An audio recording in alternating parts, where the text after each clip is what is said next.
Afternoon, everyone. Hope you're good. As ever, first points and prizes for the first person to tell me that the stream is working fine, especially because we've been having some technical issues at the starts of the stream, which does tidy up as it goes on. But if you're having so many glitches, can you hear me?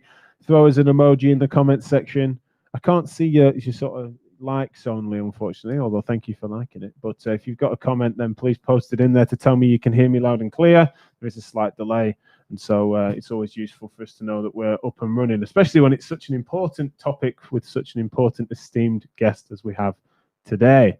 I'm going to talk, because last week wasn't controversial enough, we're talking about US politics this week. And we've got Sandy on today, and then we've got Youre on next week, because they have some contrasting views over these things, as is important in politics. That's the nature of it. That's why it's fraught, it's why it's challenging, but also these things typically do matter, and they also matter worldwide, leaders of the free world and all that, as is said of the US president, and therefore it's important for us to understand it.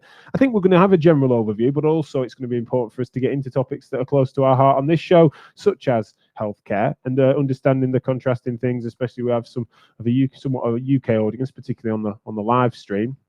It's going to be useful, and I want to see if any of you guys have any questions for an American that is otherwise thoughtful on these topics and shares her thoughts fairly liberally on Twitter. And by liberal, I mean, of course, thoroughly in that instance, rather than her bent, although, of course, we'll talk about that as well. But anyway, I can bring you Sandy Hilton. Hopefully it comes up. Hi, Sandy.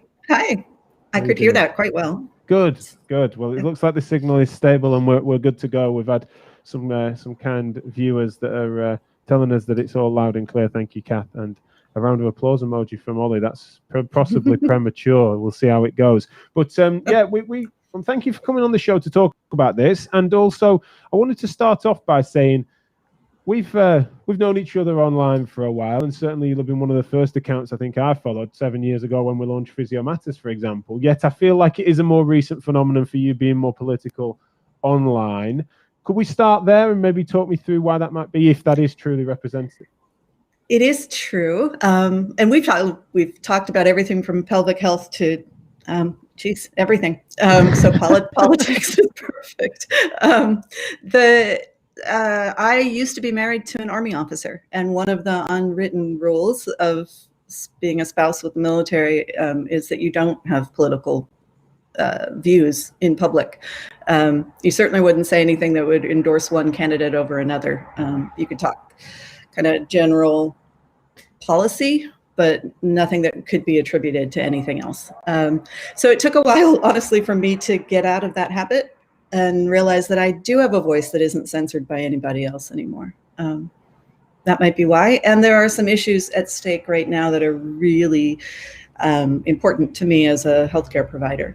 Right, so. No, that's interesting, certainly. And when it comes to then sharing your views on social media, that has naturally, it seems to have ramped up, much like the rhetoric has ramped up generally. So I'm not saying it's a surprise. I'm not saying that your voice is, it's one of many, which felt like it's time that you want to speak up and not shelter these views. Well, I think that there were comments by people that I respect a lot about normalizing behavior. And so I think if I was thinking I'd go back into a search from when I first started, this is not normal, this is not okay, about this current administration, because I absolutely reject normalizing some of this behavior. Sure. And I think that's really what started it, is that silence implies consent, and I do not consent. And so, do you feel in this instance that any of the Trump administration's behavior has been normalized, or is at risk of being normalized? Because I suppose that's the difference in potential lens between our countries. But to my eye, there isn't a word he says that doesn't get ridiculed, mocked, etc. Often rightly, by the way, but I'm just kind of meaning any normalization of him from day one. I think that it is at risk of being normalized. That might be hopeful of me, because I don't want it to be normalized. Right. But this particular, people might not know this. You would have no reason to. Is that I was a Republican for years, and it's only in the Bush years with the Iraq War that I was shifted into independent world. Right. And I don't know. I guess we had more polite people seeking global domination. But yeah, I mean, even with the Republican in 2015, the Republican primary, with the whole field of people, Trump certainly stood out as the one willing to use child nicknames and bullying and insults as a matter of course. Yeah. And yeah, I would tell people, yeah, like hasn't it? none. That did shift things on from being that there was a certain manner of which things were done. You think about what McCain and Romney, you might have disagreed with on policy, but fundamentally they went about things differently in how they came at their opponents, both in primaries and then in the general. Right. And it didn't start with Trump, because like McCain had to stop people when they would say like the whole birtherism thing about Obama, and he'd have to stop people at his rallies and say, stop, he's a good guy. We disagree on stuff, but we're not going there. Trump just went there. So that's, and embraced it. And people think that he's bold for embracing it, but he'd be grounded in any schoolyard. He'd be sent to timeout, and in any business that had some credibility, he'd be fired. So yeah, and so do you feel that it is Trump the character, Trump the policies, or both that have then made you feel you want to be more vocally against that, and then on occasion then in favor of the Democrats in return? The behavior initially, because I couldn't get past the behavior to see the policies, and my argument initially was that should not matter. We can find someone that can enact policies that can also be an adult. And like I probably was trying to remember who I was planning on voting for before Trump became the nominee, and I can't because it's like 400 years ago in COVID world. But there was one of them that I was planning on voting for before Trump became the nominee. But no, hard no on that. Someone asked if there's any snow in Chicago. There is not, sadly, but hopefully soon. I tell you, I'm so easily distracted that I've just hidden the comments from my view for a second. But yeah, David said any snow in Chicago. Got some fans in. Sandy on board. Good to see you. So yeah, but as I say, I've just had to hide them from my view because I'm so easily distracted. So easily distracted. In this instance, then, with the, because I can so comprehend where you're at so far, and then there's a difference. Do you want me to help you out here? No, I'm just thinking more. I'm interested in how currently at the moment you've been, unless I've missed something. Oh, very much supporting Biden for presidency. Biden, absolutely. So then is that how much of that is a vote against Trump and how much of that is a vote for Biden? It is a vote for civility and concern of other people other than just your own little group. So it would have been, let me think, was not a Democratic nominee that I would not have been able to get behind. That's a convoluted sentence, but that's fine. Biden, like honestly, I was hoping for Harris, but it's because I like her feistiness, and I know she's going to fight for people, like for people, not for herself. She'll fight for people.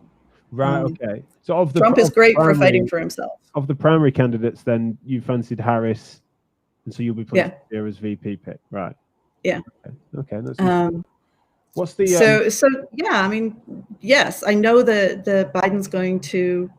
Well, he's already making people grumpy because he's talking to Republicans about cabinet positions. But I know that he is going to not be. Can I swear on here? Of course you can, yeah. Okay, he's not going to be a dick. The Trump, it's like the whole Trumpism thing where you're more important than anyone else. Your views are the primary ones that should be codified into law. And if you think something is against your own personal beliefs, then no one else should be able to do it. Yeah. I think that's not going to happen with Biden and Harris. Well, one of the things that I've noticed that people say that when they look at the landscape over the last, say, 15 years, and they think that how much, because you mentioned decorum earlier and civility, you know, it's hard to disagree with any of that, even if I was trying to forcibly be devil's advocate. Of course, it's completely degraded the general sense of it, and it's spilt over across many a border. But I'm just wondering, there's an argument that the overtness of the lying and the egotistical nature of him, he's got gold buildings with his gold name on them, so it's like there's no denying the sort of centricity around that trying to self-serve.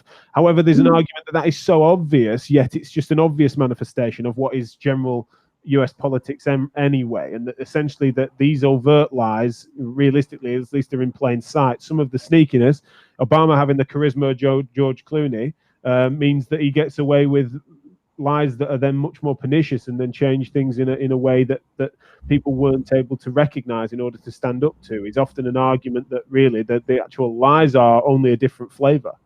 Well, if that's going to be true and we're stuck with lies anyway, I'll take lies that don't make people try and emulate them.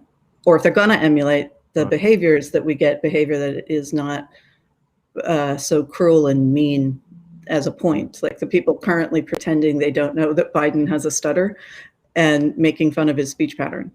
Right. And calling it dementia because he can't think of a word right away, and then saying, well, I never knew he was a stutterer. It's like, oh, come now. Do you think there's anything in the cognitive decline argument? Because that's another one, isn't it? That I think I have cognitive decline over the last 8 years. So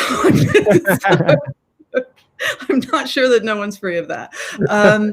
No, because it's so caught up in the hype. I mean, there is a disregard for truth in this administration in general. I mean, Kellyanne Conway started it with her alternative facts.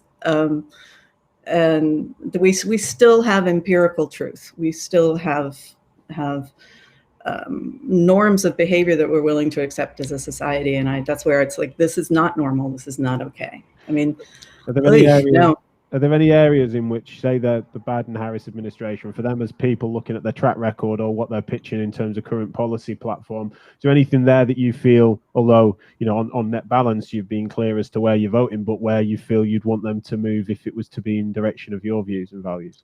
Clarity.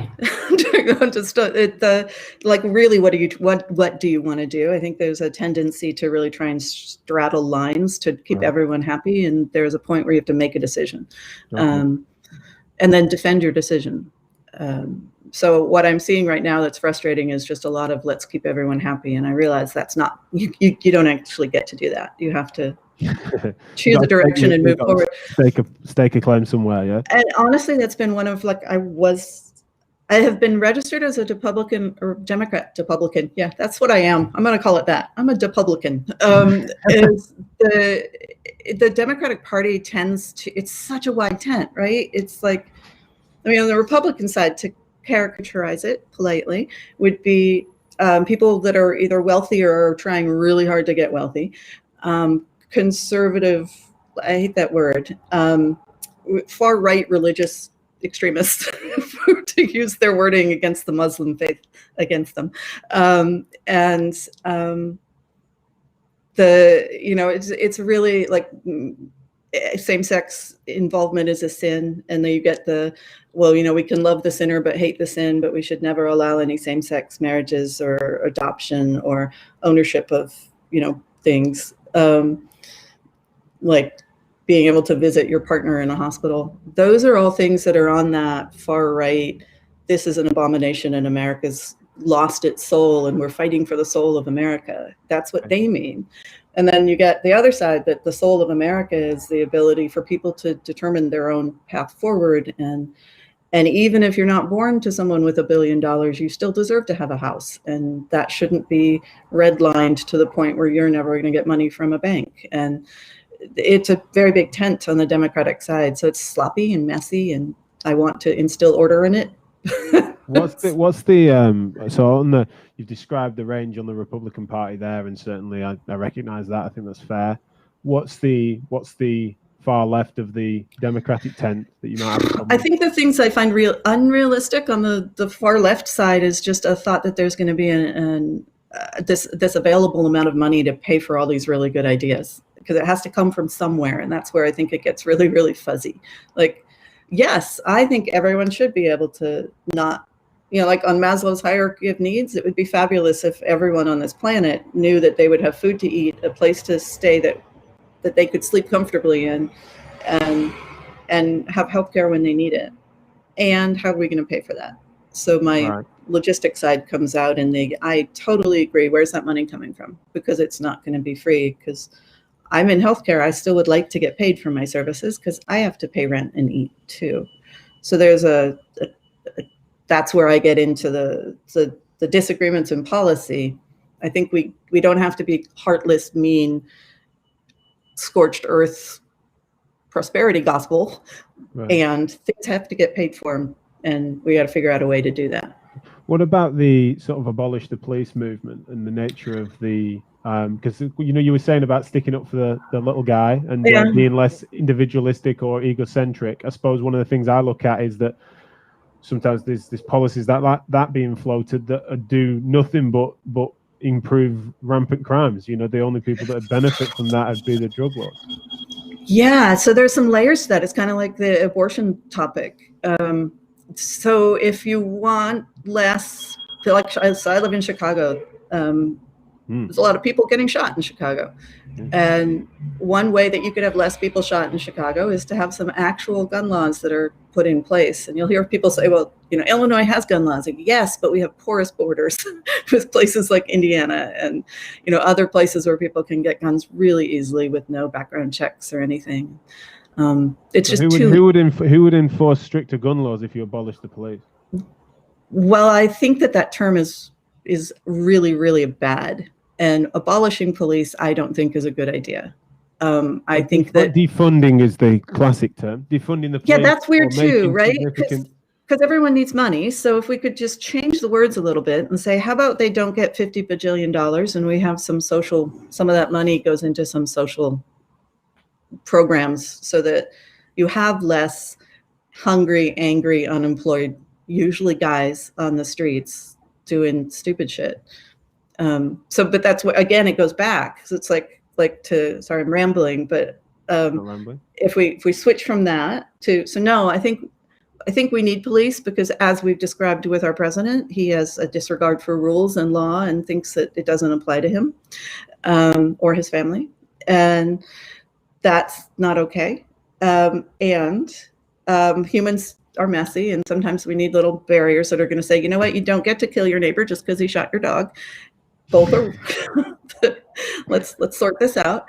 But if we figured out ways so that people weren't so angry and frustrated and short-fused beforehand, that would probably have us need less police. But abortion's the same thing. People are like, abortion's just murdering babies, and I wish all of that energy and effort could go into having there be no unwanted pregnancies. And except for that's never the discussion. Or rarely the discussion.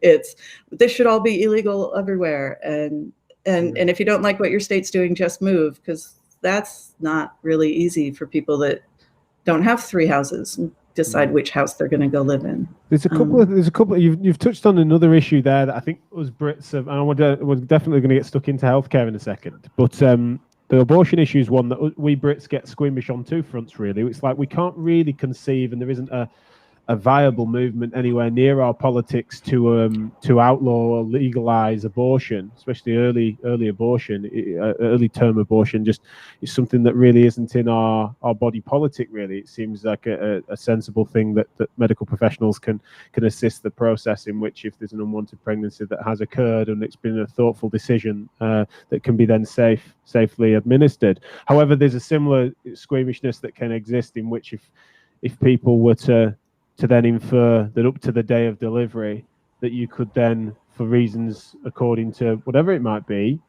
then decide to abort that fetus even though it's otherwise viable.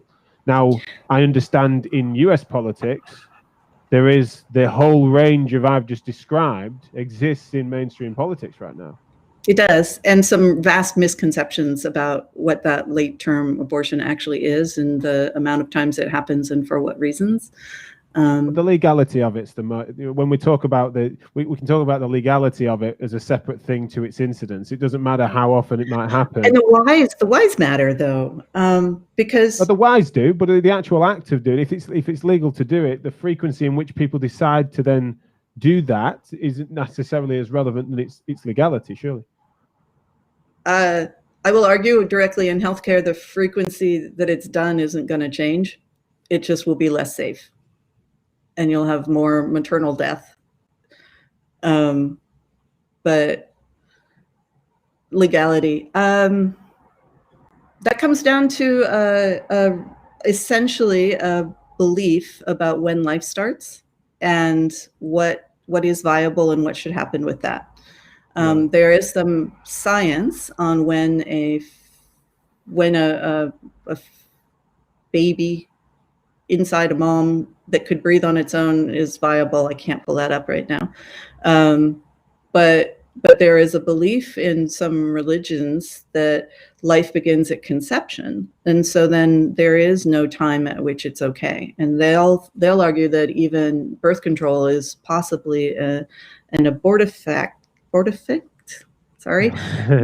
You might be aborting a fetus with birth control, because they believe life begins at conception. So then birth control isn't even available. So that just gets backed up further and further to yeah, we can talk about the horrendousness of what might go into a decision in the late term when a woman had already wanted that baby and abortion becomes into question, which is rare and flashy. Or we can talk about do women actually get to choose whether they want to be pregnant or not? Or is that up to the guy? And what if the woman didn't want to be pregnant? Why should she then have to be? And well, yeah, and as I say, I mean, the concept of outlawing what we call the morning after pill, as being an abortive act and therefore would be illegal, within hours of what might be a mistake, a broken condom, or a lie, decision. Yeah, all sorts of stuff. Yeah, there's just I can't even think of a way in which I could be a strong devil's advocate against that. It's something that is so beyond, like I said, it's not even conceivable in our politics. However, I would be strong in saying that if, having had, I've got 2 10-month-old babies, and they were born 4 weeks prematurely because of the nature of what type of twins they are. But let's just say we consider their term to be term.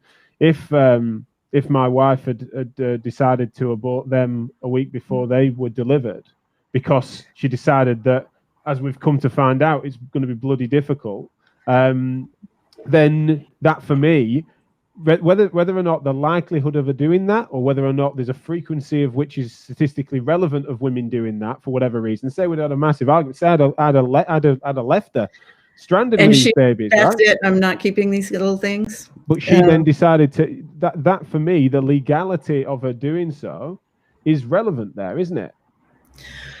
I personally think if the child can live on its own, then it should be able to. I'm saying that with a giant asterisk around it, because there's probably reasons I would argue against what I just said. And again, I'll go, why is that the government's decision? Why is that not between her and her doctors and the baby daddy? And consequences within that circle. Why is the government involved in that? And I will go back to because religion, because that's people wanting to codify their religious beliefs into law. Sure. But I mean, in this instance, I'm certainly not religious or coming at it from a. No, you're the dad going, hell no, I want these kids. But again, speculatively, some other circumstance. But as I say, it's the reason I'm spelling this out is because it's something that fascinates me, just how broad the conversation is in America, and I'm not surprised that those that want to outlaw the morning after pill and those that want to legalize day before term abortion are in a situation where that's actually not a thing. I mean, it's a really scary, like, boogeyman under the bed thing, but it's not. That's not a thing that happens. I'm not. What do you mean? It's not a thing?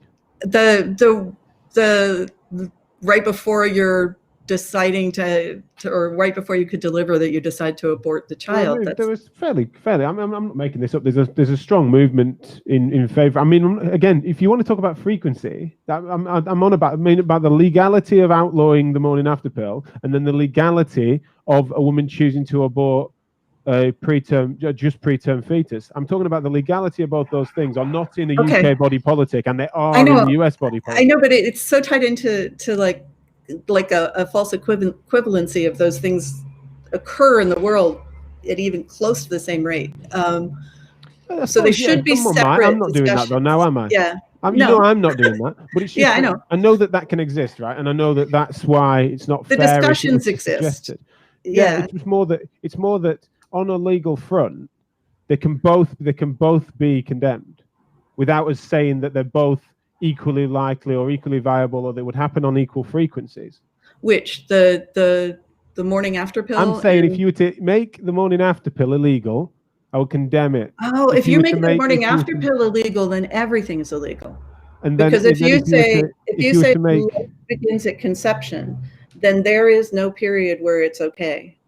Because then everything's off that's the what table. I'm meaning. Yeah, I was describing that the extreme of that side of things. Absolutely, baffles me. But I was just meaning that to then make it legal for a mother to unilaterally then abort a preterm, otherwise healthy fetus. I'm saying that on legal grounds, principle grounds, rather than frequency grounds, I'm saying that both of those things just baffle me and make me squeamish. Well, I'm kind of glad, because I think the topic of life and how it generates and all of that should be something we take very seriously, and that has an emotional draw to us. And hopefully it's people who want to preserve life and also allow for some choice in it. I'm going to straddle a line really well there, but that willingness to make all contraceptions illegal is part of the desire. And I know this, having, like I said, grown up in the Republican Party and in Catholic schools, the desire to have a birth control illegal, like condoms are okay because then there's no sperm ever getting inside. But for the woman to take any pill or use an IUD or anything, that's illegal because you can't tell whether you're really aborting a baby. That's like the gold star aim for those who are religiously convinced that life begins at conception. Yeah, I mean, it's just as I say, a nonsense to me.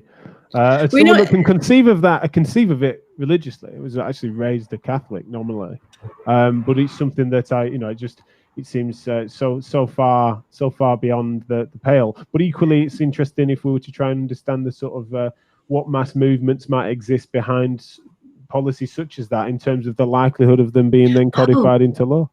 I mean, I don't. Because this fight's been going on before I was born. I don't know of a time when there weren't people out there on the streets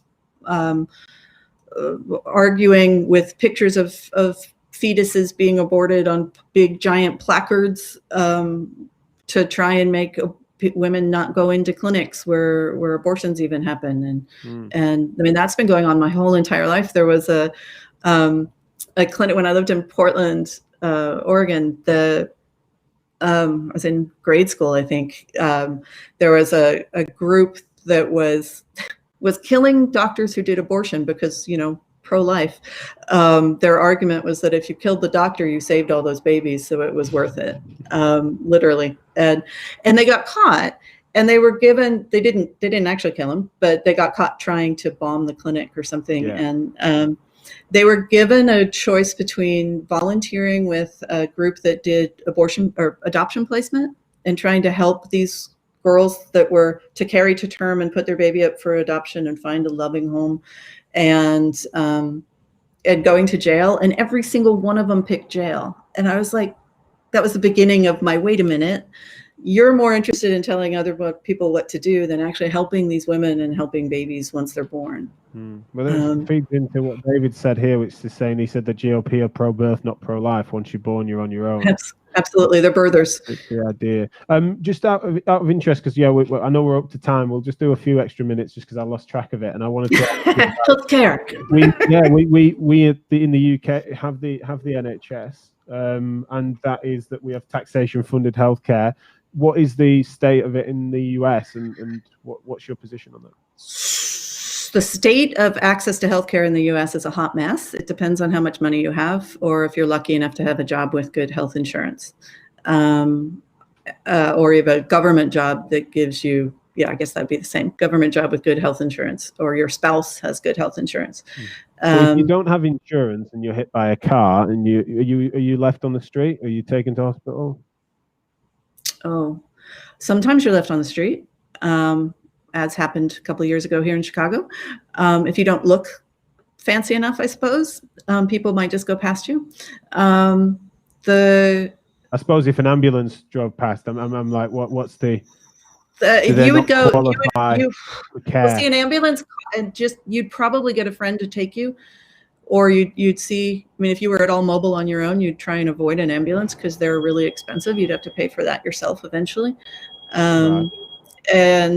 But if you were taken to hospital, you would be on the hook for the cost of the ambulance ride. Any things that were done would be your financial responsibility. If you have Medicaid, which is the government program for low-income people, there's very narrow rules of who can use it. If you have that, then there are select hospitals that would treat you. If you have Medicare, the over 65, I think it is, and older or disability, there's more hospitals that would see you, and you would only be responsible for part of that. And then everyone else with insurance, it depends on what kind of insurance you have, whether or not you have surprise bills from out-of-network providers within that hospital. So it's a hot mess. The health insurance world, the healthcare world is good, but they're not the same thing. Right. Yeah. I was gonna say it's that trying to, how can you, because if I was in the US, I can imagine there'd be nothing I'd be more passionate about than Medicare for all in terms of access rights. It just seems so inherent to my politics. However, it's something that I do worry for the world in terms of the US is one of the areas in which innovation still exists in medical care. Does it still? I thought we've off Well, I mean, working in over the last 4 years, do we still? The export of proton beam therapy, that was unlikely to. The work that went into that, for example, in cancer care, is something that I just can't imagine emerging from anything other than a fairly brutal market economy. So even though I feel like I'm agreeing that it's something that's decent, I do wonder about the fact that if the last bastion of sort of capitalist healthcare then fell, then would we be able to maintain worldly innovation across the world without a major adjustment? Or at least being thoughtful about it, because we are all beneficiaries of American exports in medical ingenuity, I think. And it doesn't mean we can't adjust. I'm just thinking that sometimes we don't admit that sometimes, because we recognize it to be one decent part of it. Yeah, and like money certainly does play into that. Again, there's a lot of rhetoric around Medicare for all and what it means, and much like defund the police, what does that actually mean? So you can go and John's got numbers, man. I mean, he looks at this stuff and he's like, well, 10% of this and that, and he's like all into the finances. But it depends on which data you're looking at and what you're talking about for your definitions. There's a term out there that if Medicare for all happened, and again, we have it already. We have pieces of that already in this country. So it's truly an expansion of what already exists. And there's at least 3 examples of socialized medicine in the US that's humming along for years before I was born, which is Medicare, the military healthcare system, and what was the congressional healthcare system. So we already kind of have it, our government system, the military system, and Medicare. So if you took any of those programs and you expanded it so everyone would have the opportunity to be part of it, I don't think that private insurance would go away, and I don't think the capitalistic investment part of healthcare would go away. But what we would then have would be a safety net for people so they didn't go bankrupt when they got hit by a car, or ended up with cancer, or had twins, or, you know. Absolutely. Well, that's how to radicalize me, even mention twins. So right? No, you're absolutely right. So we're out of time, I'm afraid. Thank you so much. It's been fascinating to chat to you, and maybe we'll do it again, maybe in the aftermath. We'll see what that brings. But really appreciate your time as ever, Sandy. It's always great, and you're always thoughtful on these topics. So appreciate Thank you. it. Thanks a lot. Bye.